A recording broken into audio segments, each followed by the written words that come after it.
Hey guys, welcome to my channel. There is a major recent announcement in the chess world is that the 2024 Nobel Prize in Chemistry has been awarded with half to it going to Demis Hassabis. So, in recognition of his achievements in protein, the structure prediction, he had a very great um invention in in chemistry, and he had a lot of achievements in protein structure prediction. Hassabis and his colleagues successfully used artificial intelligence to predict the structure of almost every known protein. So that is actually a really astonishing achievement.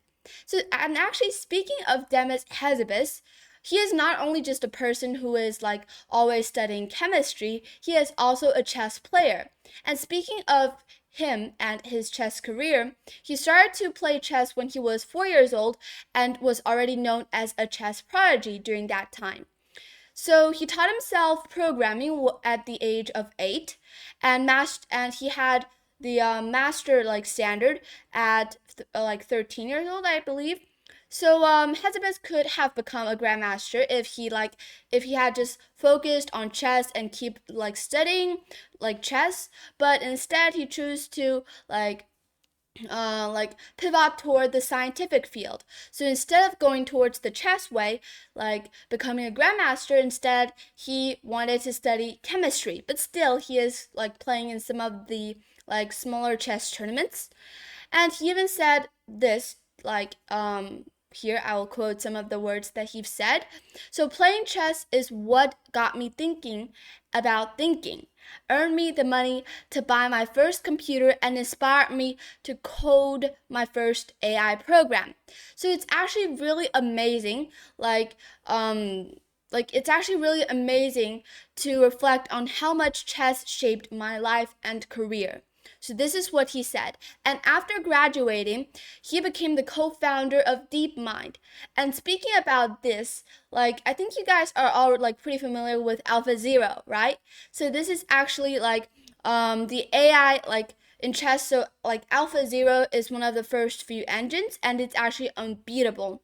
So, and it dominates other board games as well. So it's actually a really strong AI. And Hezibus, he developed the AI model AlphaFold 2, which actually doesn't have to do anything with chess, but the name is very similar to it, and it can help completely solve the problem of predicting complex protein structures. So it is actually a really incredible thing. So these are all of his achievements in chemistry. And it's actually really rare to see someone who excels at chess while also achieving great things in other areas. Because for example, just I mean at least in China here, if you really want to come to a really high level or be the top chess players, you really have to focus everything on studying chess. So you have to dedicate all of your time to chess training. At least 99% of the players in China are like this because if they are still playing chess but also studying studying at the same time, it's not that easy for us or for some of the people to really got outstanding in the chess field. So most of the players, they actually just focus or dedicate all of their time on studying chess. So, but of course, most top players seems to focus exclusively on chess, and once they pass their peak or retire, most likely they will become coaches. And becoming a coach is actually not a bad thing.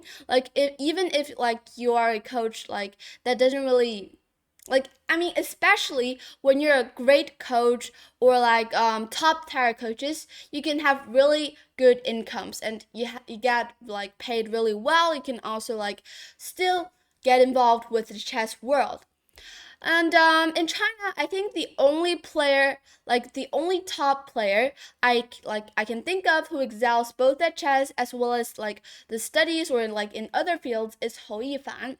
So I think you guys all heard of her before. She was one of the strongest women chess player in the world, but recently I think now she is like also dedicating more of her time into other fields instead of playing chess, but still she is really strong. I mean, she is still like competing. If you can, like, if you know that, she is still competing in the 2024 Tech Mahindra Global Chess League, which is a tournament where only like the highest level players can compete in.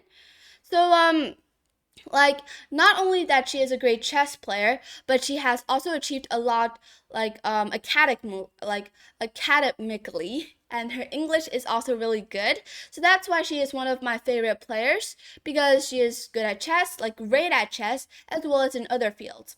So but of course it's just in my opinion, and I like her yeah, I like her very much, and yeah, I can learn many things from her. But also, for example, some players, they really just excel in chess. Like, they are really good at chess. For example, world number one Magnus Carlsen. He doesn't really like study a lot, and but his chess skills are just way, way, way too strong. So like, he is world number one after all, and that is still like, that is also another option if you really just want to like devote all of your time or dedicate all of your time into chess. You have to become like the top, like on the top. And that is what Magnus achieved. So speaking of Magnus, here actually I have a game for you guys, and it was played in the 2024 Tech Mahindra Global Chess League. So, and it is this game. So Magnus playing against Viswanathan Anand. So actually, Magnus got the world champion title from Viswanathan. That was the very first time. And now these two players, they are facing against each other again in this high level tournament. All right, so now I'll stop so like story time is over. Now let's get into this game. So this game was actually so just a quick introduction of the like Tech Mahindra Global Chess League. It is a team tournament, and the time control is 20 minutes with no increment at all. So here in the game, let's jump into the game. Magnus is white and Vichy is black. Magnus started with c4, the English opening, c5, and knight f3, knight f6, knight c3, knight c6, the four knights variation in the English opening, now d4, and then the game takes was played, and knight takes, e6, e4, and bishop b4. So all of these first few moves are just the main lines. So of course it's no problem for these top grandmasters to remember the lines. After bishop b4, knight c6, the main line, b takes, and now bishop d3, e5, short castle, short castle. And actually already, this is transforming into the Sicilian defense, if you have noticed. Like before, it had actually started with c4, but then as you can see, as the position transforms, like as both sides trade off some pieces and now pushed e4, it actually, like already here, after this e4 move, it transformed into the Sicilian defense. And actually, this is called the Kramnik variation here. So, I mean, like here in chess.com, here they told me that it is it is the Sicilian defense, and it's called the Kramnik variation. It's a very interesting line or like name. So after e4, bishop b4, knight c6, b takes, like these are all the main lines, and now h3 was played. So you can see that both players, they aren't using a lot of their time. Like they are kind of blitzing out each move, so they're still in their home preparation. And after here, bishop takes c3. So Vichy actually thought for about 1 minute after deciding to take this move, like to take the c3 knight. So actually, I think already here after h3, Vichy is getting confused, or at least he don't know how to play this like variation. So the better option, I mean, taking on c3 is of course okay, but another option would be to go, for example, like d6 or queen e7, just simply developing. And I mean, the reason that bishop c3 is not the best option is because you now lose the bishop pair. Even though you do like kind of like breaks up white's pawn structure, but still like white can now go like develop this bishop this way, and the dark squares are kind of weak in black's territory. So that's why taking on c3 is not the best option. After d6, c5. So yeah, c5 is the best move here, and after d takes c5, now you can see that even though Magnus is sacrificing a pawn, but the compensation is actually pretty much enough. This c5 pawn as well as the e5 pawn are both huge weaknesses, especially the c5 pawn, and also white has the bishop pair. So for example, now white just goes like the c5 pawn will fall later on because white has the dark square bishop, so you can use it to later on attack the c5 pawn. So it's not a big deal for white. f4 was played, so you can see that actually I think in this game Magnus' strategy is just to go really like aggressive and trying to get out of Vishy's preparation first, and then like start to compete against Vishy with pure calculation. So that's his strategy, I think, and here he played f4. So you can see that in this game, Magnus is actually pushing a lot of pawns. You can see that first of all he played c5, opening up the center, like destroying black's pawn structure, and now going f4. So now in the game c4 was played, but it's not the best option. Actually, here you just take on f4 and it's actually fine. Bishop takes f4, and black will just simply develop with bishop e6. I mean, here, black is still up a pawn, but these two pawns are just way too weak. One of them will fall, of course, and it's just a game that will go on normally because it is like two bishops versus bishop and knight. So it's if like with accurate play by both sides, it should end in a draw, but instead in the game here, c4 was played. So Vishy gave the pawn back immediately, but actually here you cannot take on c4. I mean, taking on c4 is okay, and in the game instead Magnus didn't take, because if you take on c4, the main problem is that now after queen d1, and now after, for example, like rook d1, now you go, for example, like e takes f4, and after bishop takes f4, you lose the e4 pawn. So like we're exchanging too many pawns here. Like exchanging too many pawns is sometimes not good, especially in this position, even though white does have the bishop pair, but now there aren't really there are no huge weaknesses in black's territory. The f7 pawn maybe, or the c6 pawn, but also you can see that in white's side, the c3 pawn is in huge trouble, and you can see that actually black is up a pawn here. So probably the two bishops does have a compensation for that lost pawn, but still this position is not clear. So let's go back to the position, and that is why instead of taking on c4, Magnus instead played a more solid variation with bishop c2, and after queen takes, rook takes of course, e takes f4, and bishop takes f4. Bishop e6, developing the bishop. These are now like really normal moves. And now rook a b1, going for the open file. Now the main problem for black is that both of these two open files are in white's control, especially this b file, because the b file, you can see that this dark square bishop is like controlling this b8 square, and it's actually a really significant square for black, because if you can't get your rook out to the b8 square, then it means that you cannot gain control of the b file. So the only option for black is actually to go for the d file, but allowing white to get into the position with rook b7 is also really annoying. So let's see what happened in the game. In the game, h6 was played. So Vishy is actually just calmly like ignoring all the action on the queen side. Like here, a better option would be to actually go knight d7 and probably knight b6 to maneuver the knight to a better square, and also like knight c5 options in the future. H6 is actually not unnecessary here, but in the game, it was played by Vishy, and now Magnus played this really positional move, but it's actually really important. In the game, he played a4. Now, this just seems like it's a really normal pawn push. Like, it's not that special at all. But the main point here is that now, because white has the bishop pair, so it's best for white to gain at like more space.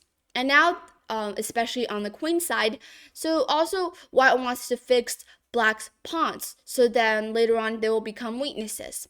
So in the game, of course, white wants to push a5, a6, and that should be stopped. And in the game, a5 was played. But now the main problem is that the b6 square is also open for white's rook to go to, as well as the b7 square is still open. So here in the game, Magnus played rook b7, finally getting the rook into black's territory, and black is now actually in some trouble.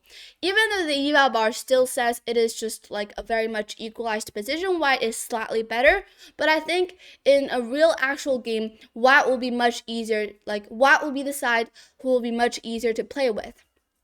In the game, knight h5 was played, attacking the bishop, and bishop e3 going back, g5. And now king f2, knight f4, and bishop takes f4. Now, actually, you can just leave the knight there, and it's a better option to go rook d6. Just get all of your rooks into black's territory, attack the pawns. I mean, this knight on f4 does look a little bit solid, but it can't really do anything. Knight d3 perhaps? Well, it's actually okay, but you can just ignore it again and go king e2 in this position. Just ignore the knight. It can't really do anything because all of these squares are well being controlled by white's pieces. The rook and the bishop are doing a great job, like helping each other. So the knight is actually kind of useless on f4. It may look a little bit scary, but actually it doesn't do a lot. But instead in the game, probably Magnus thought that it might be a little annoying if you keep the knight forever on this f4 square. So he took it, and after g takes f4, now king f3. Well, I do get to get the lost pawn back, and now I'll just go for an endgame. So, yeah. But actually already in this position, this is just a completely drawn position. But of course, white's pieces are slightly more active, so it's still worth playing on. Rook f d8, offering a trade of rooks, rook b1, retreating back. So of course, I think in this situation, Magnus is trying to go for a win. Because if he win, then his teammates would find would also of course if he won, it is good for the team. So in this position, I mean, white is just in a white is in a situation where he will be unable to lose, even if you want to lose. But I think in this position, it is not that easy for black to win, at least. So white cannot lose in this position. So in the game, takes, and rook b8, going for this open file, and after king takes f4, rook b2, I mean, this just looks like a dead draw position, right? But something did happen later on in the game. And as you can see now, Vishy still has 6 seconds on the 6 minutes on the clock, only 6 minutes, with no increment, and Magnus still has 8 minutes, so he is in a 2-minute lead. And let's see how Magnus played. Rook c1, protecting the bishop, king f8, going out with the king, and now king d4. I mean, here you can see that now on the queen side, the c6 and c4 pawn are both on light squares, and it's actually very weak. Both of these two pawns are really weak. Even though the g4 pawn and the h3 pawn are also on light squares, but it's not that easy for black to attack them because the rook is now simply trapped on the queen side. Bishop d5, h4, and king f8. King c5, getting into the position slowly and surely. King g7, king d6, rook a2, g5, takes. And you can see that this bishop is actually a really strong piece in this position, controlling all of these important squares, preventing the king from going up, as well as defending the a4 pawn. Now you can see that already suddenly in this position, white is actually having some winning opportunities. And where did black go wrong? Actually here, I think black had gone wrong during this place here. Bishop d5 is okay, and after h4, but the best alternative here, instead of just retreating back your king, you just put the king there and instead just wait with bishop f3. Just move your bishop on this diagonal and it should be fine. But instead, in the game, Vishy is trying to create some counterplay maybe, or he is trying to use the king to defend the king side and instead went back. But now here's when all the trouble starts. King c5 first and king g7. I mean, the king is just going to the wrong side. The action is supposed to be on the queen side or in the center, but the king is now going towards the king side. So it's the wrong direction. And king d6, rook a2. Now the rook just stands great on b2. You just need to wait with the bishop, and after, for example, g5 takes, you wait with the bishop and nothing will happen to you because the rook attacks the bishop, the rook protects the bishop, all the pieces are fixed, so it should be an easy draw. But in the game, Vishy got the wrong idea and went for the losing path. like the losing idea. So g5 takes, and already in this position, white is having some advantage. Rook a3. Now this is the mistake. Like this is when disaster started to happen.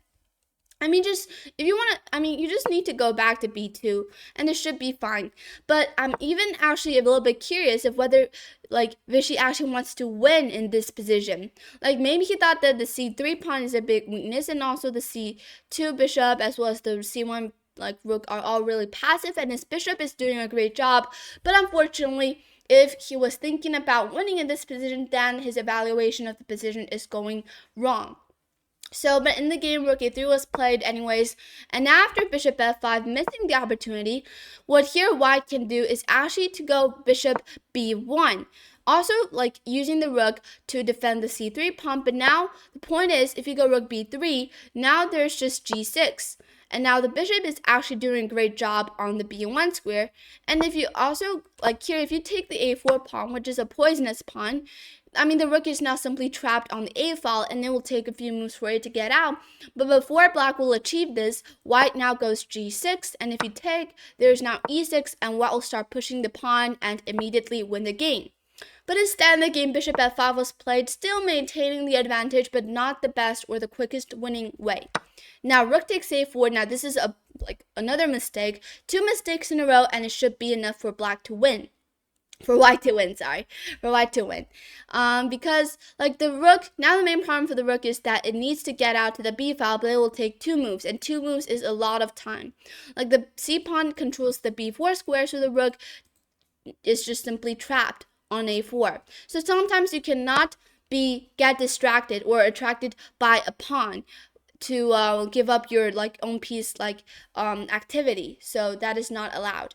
But instead in the game, Vishy just took on the pawn on a4, and after g6, f takes, rook g1, the pieces are getting into white's territory, and now it just needs to push the e pawn later on. And after a few checks, e6, the king is in too much trouble, and after king f6, a3, rook h6, king g8, bishop h7 check, king h8, and bishop g6. Magnus is not even going for bishop c2 to win the rook, but he is now just going for the mate. Bishop g6, king g8, and bishop f7. And after, here actually Vishy just resigned, but the mate is like this. Alright, so here at this point, Vishy resigned the game and Magnus won. So Magnus showed a great a lot of skills in this game. He had an accuracy of 96.1. Vishy just falls for the trick. His pieces are just way too passive, and especially these two mistakes he played, taking rook a2, the first mistake, and now rook a3, the first mistake, and rook a4.